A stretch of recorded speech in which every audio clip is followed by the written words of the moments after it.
Padang. Kalau dengar kata itu, apa yang pertama kali muncul di kepala kalian? Rendang, sate Padang, atau Cita Siti Nurbaya? Wajar sih, kuliner mereka emang juara dunia.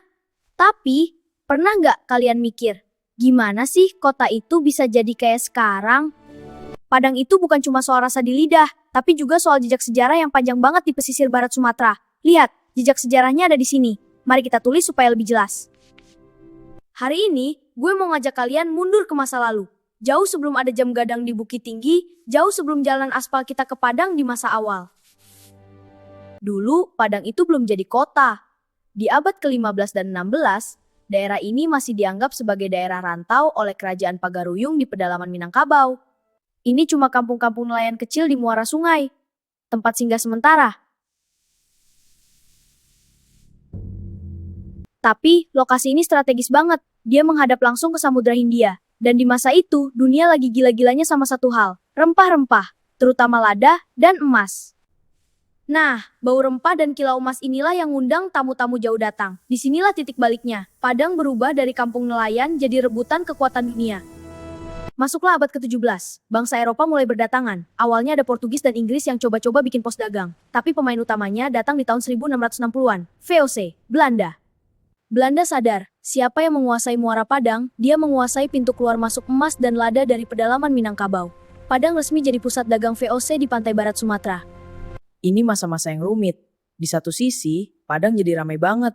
Pedagang dari Arab, India, Cina, Aceh, semua ngumpul di sana. Kota mulai terbentuk. Tapi di sisi lain, ini awal dari kolonialisme panjang yang bikin rakyat menderita. Ada monopoli, ada paksaan. Sejarah mencatat banyak perlawanan. Salah satunya yang paling heroik adalah Perang Padri, yang dipimpin Tuanku Imam Bonjol di abad ke-19. Walaupun pusat perangnya di pedalaman, Padang tetap jadi basis militer Belanda yang krusial buat nekan perlawanan itu. Setelah perang reda, Belanda makin mempercantik Padang. Mereka butuh pelabuhan yang lebih besar.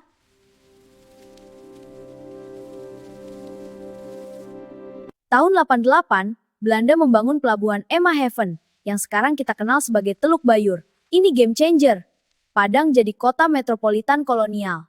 Mereka bangun jalur kereta api untuk angkut batu bara dari sawah lunto langsung ke pelabuhan. Listrik masuk, jalanan ditata.